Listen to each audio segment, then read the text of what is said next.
તમે નહીં પણ દુનિયા વિચાર કરે કે ઓને મેલડીની કૃપા થઈ, અને તમે તે સમયગાળામાં કોલર ઊંચો કરીને કહો કે આ તો મારી મેલડીની દયા.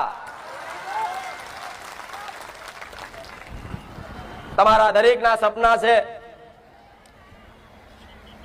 તમારા દરેકના દુઃખ એવા છે. મને બધી જ ખબર હોય, મને ખબર હોય છે તો તમારી ઘરની માતાને ખબર છે. પણ દીકરો એક જ જગ્યાએ જો વિશ્વાસ ટકાઈને ઓધરો વિશ્વાસ રાખીને બેહી રહે ને, તો આજે ને કાલે કોઈ પણ દેવી શક્તિ હોય એની હોમું નજર મારે ને.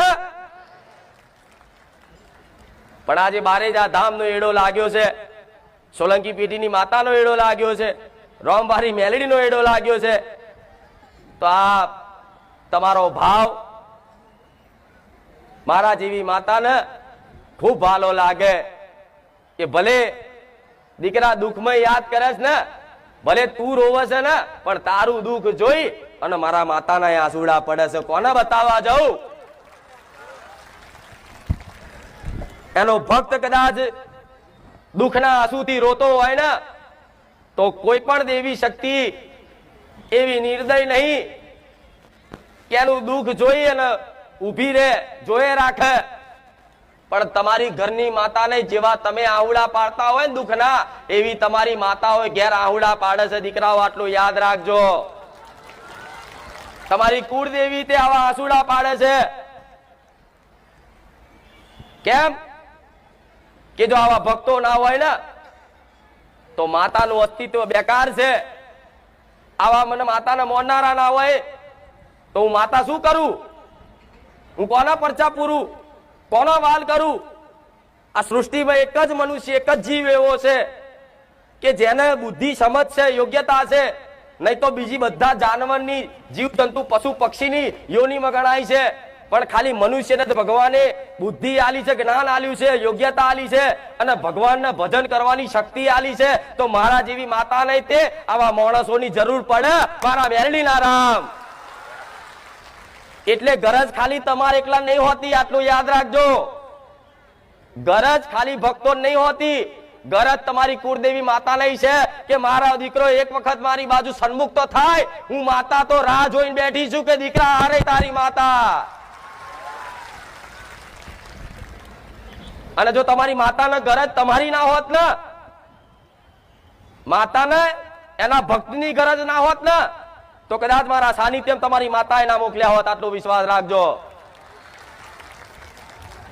તમારી માતાના દુઃખ તો મટાડું છે. ગોડા દેવી શક્તિ કોને કહેવાય? એક વખત ખાલી કૃપા દ્રષ્ટિ નાખી દે ને એટલે જન્મો જન્મના દુઃખ જતા રહે. એક ખાલી કૃપા દ્રષ્ટિ કાફીશ. પણ તમારો એવો લગાવ, તમારી એવી ભક્તિ એના પ્રત્યે હોવી જેમ તમે સંસારની કોઈ પણ વસ્તુ, વ્યક્તિને કદાચ ચો પ્રેમ કરો છો, ચો મોહ રાખો છો, પૈસાનો, ગાડીનો, વ્યક્તિનો, એવો મોહ, એવો પ્રેમ કદાચ તમારી કુળદેવી દેવી શક્તિ ઉપર થઈ જાય ને, તો હું માતા એવું કહીશ કે તમને હજુ એનો અનુભવ નહીં કે દેવી શક્તિ કોને કહેવાય. હજુ તો ખાલી પરચા જોયા છે, વાતો સાંભળી છે. અસલ મારો લાડ અને મારો પ્રેમ તો કોઈ ભાગ્યે જ કોઈ ખાચા દીકરાએ જ અનુભવ કર્યો છે. કે ગોડાઓ દુનિયા ભૂલી જાઓ. તમે વિચાર કરો કે માં હું માગવા આવ્યો તો શું અને ત્યાં આલ્યું શું. પણ દેવી શક્તિ છે એવો વિશ્વાસ કરવો. વિશ્વાસ છે ને? દેવી શક્તિ છે એવો વિશ્વાસ છે ને બધાને? હા, તો દેવી શક્તિ જેમ મને જોઈને ભલે તમને વિશ્વાસ આવતો હોય કે આવા કાળા કળિયુગમાં હજુ માતાઓ મરી જઈ નહીં, જાગતી છે, એવો ભલે મને જોઈને વિશ્વાસ આવતો હોય, તો તમારે તમારી કુળદેવી પ્રત્યે એવો વિશ્વાસ રાખવો પડે કે મારી માં જાગતી છે ને છે. ભલે કદાચ તમે એને અનુભવ ના થતો હોય, તમે એનો અવાજ ના સાંભળ્યો હોય, તમે એને જોઈ ના હોય, કોઈ સપને દર્શન ના આલ્યા હોય, પણ તમારા ઘેર તમારા વડવાઓ એક દીવો મેલીને જ્યાં હોય ને, એ દીવો જાગતી જ્યોત હોય ને હોય. તો તમારા ખાલી જે માનો અને દીકરાનો, માનો અને ભક્તનો એક નિત્ય સંબંધ હોય. કેવો સંબંધ? આત્મીય સંબંધ. તમારી કુળદેવીનો અને તમારો, મારા જેવી માતાનો અને તમારો એક આત્મીય સંબંધ હોય.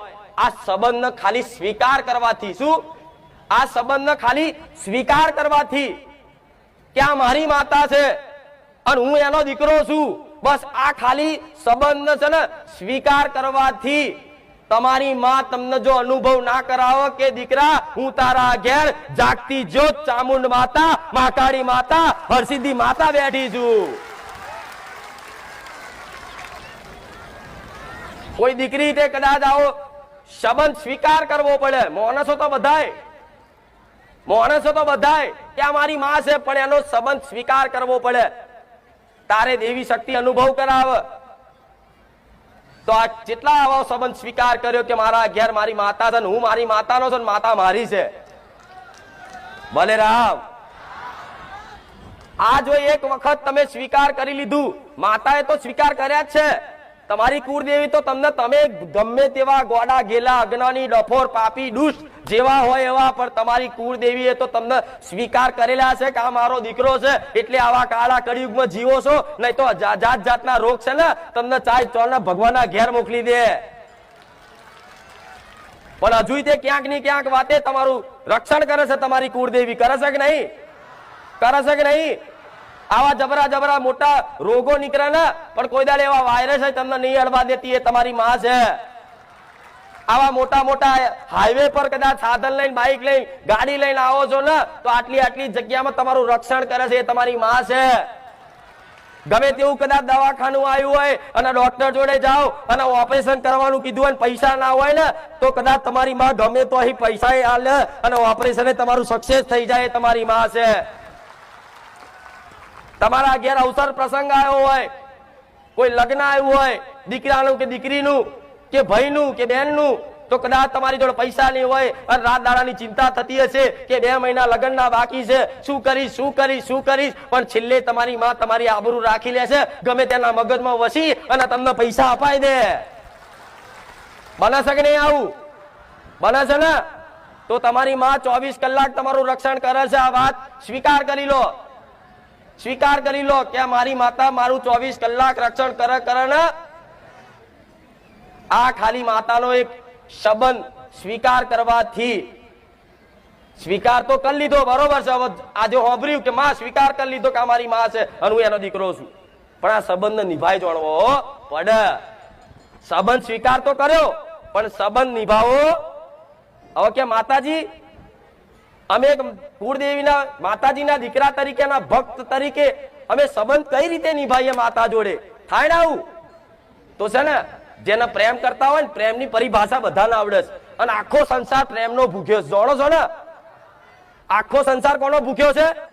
એક જાનવર હશે, કદાચ કોઈ અબોલા જીવ હશે, કૂતરું હશે, પણ જો એના કદાચ લાડ પ્રેમથી કદાચ બિસ્કિટ નહીં નાખો ને, તે કૂતરું બિસ્કિટ ખાવાય નહીં આવે. ચમ? પ્રેમ નહીં. કોઈ પણ જાનવર હોય, બિલાડી હોય કે કૂતરું હોય કે ગાય હોય, પણ એને લાડ હાથ ફેરવો ને તો એને વાલું લાગે છે કે કોઈ મને પ્રેમ કરવા વાળું મળ્યું, મને વાલ કરવા વાળું મળ્યું. થાય ને આવું? તે રીતે તમારા આ સાંસારિક જીવનમાં જો તમને કોઈ સાચો પ્રેમ કરવા વાળો, તમારા મા બાપ, તમારી પત્ની, તમારા ગમે તે મિત્ર મળે નહીં ને, તો તમારો સંબંધ લોબા ગાડે સુધી હેરતો. બધા એવું કે છે કે માં અમે તો પૂરેપૂરું કદાચ કર્તવ્ય નિભાવ્યું, પણ માં આને દગો કર્યો, મારા ભાઈએ મારું લઈ લીધું, એના હાથર મેં બધું અત્યાર સુધી કર્યું, પણ મારા ભાઈએ પડાઈ લીધું, મારા પપ્પાએ મને કાઢી મેલ્યો, મેં આટલી સેવા કરી, આમ તેમ. અને છેલ્લે માણસ દુખી થાય કે આ સંસારમાં મારું કોઈ નહીં. થાય ને આવું? ભલે દેખાતા બધાય, ઘર પરિવાર મિત્ર બધાય છે, સગા સંબંધીઓ છે, સમાજ છે, બધું જ છે, પણ છતાંય તમને એકાંતમાં બેહો ને અને રાતે ઊંઘો ને, તારે કદાચ આવો વિચાર આવતો હશે કે ખાલી મારી વાત સાંભળવા વાળું જગતમાં કોઈ શક નહીં. હું મારા દુઃખની કોને વાત કરું? મારી વેદનાની હું કોને ચર્ચા કરું?